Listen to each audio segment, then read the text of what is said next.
YouTube. This is Chris from Team Innovation. Thank you, PointyStar, for allowing me to present on your channel. It is an honor.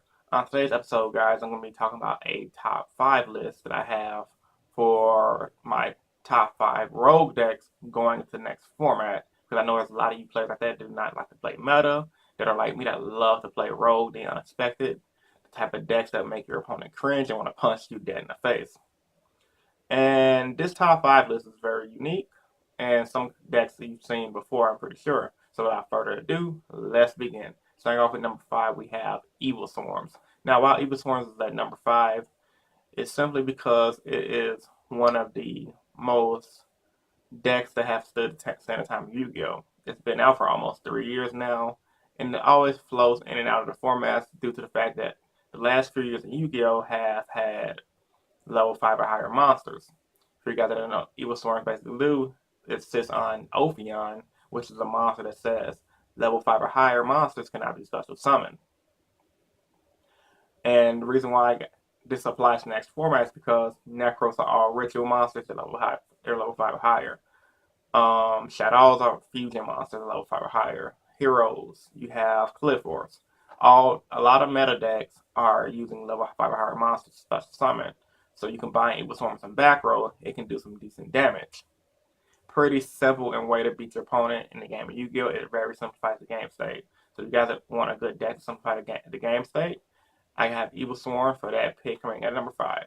Coming in at number 4, I have Barbaros Stun. Now, Barbaros Stun is a deck that really simplifies the game state because Barbaros Stun is a deck that pretty much uses the card Beast King Barbaros, hence the name Barbaros Stun. Beast King Barbaros is a level 8 Earth Beast Warrior type monster, I believe.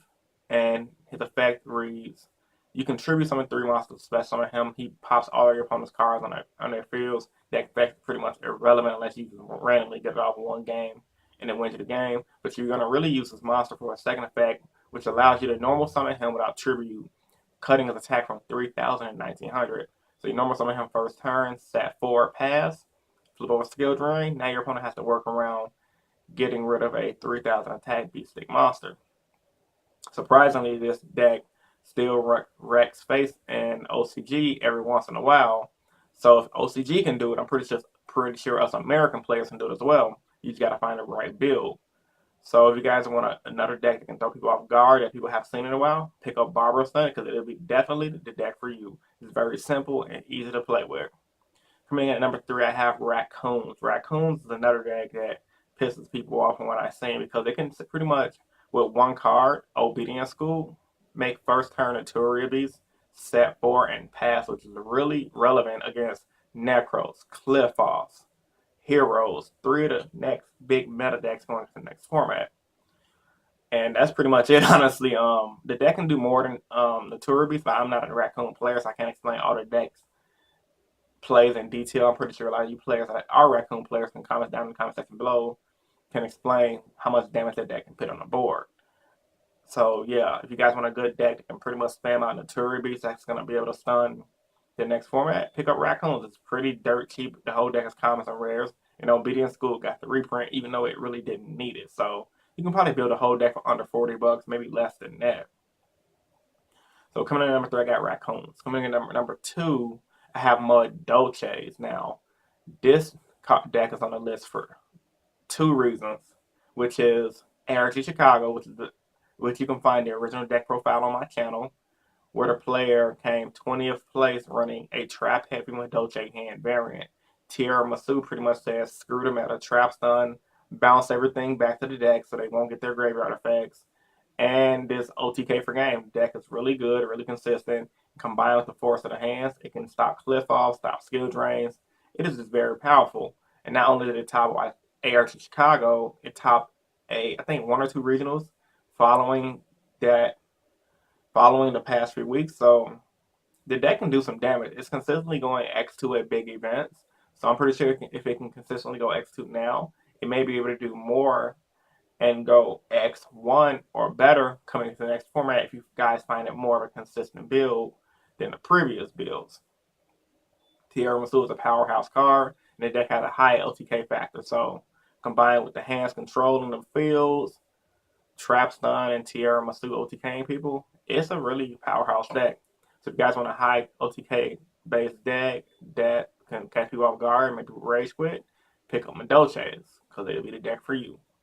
And last but not least, coming in at number 1, I have a hero variant. Now, the reason why I have a hero variant because while heroes will be a meta deck, in my personal opinion, there will be tons of hero variants that can compete just as good, maybe even better.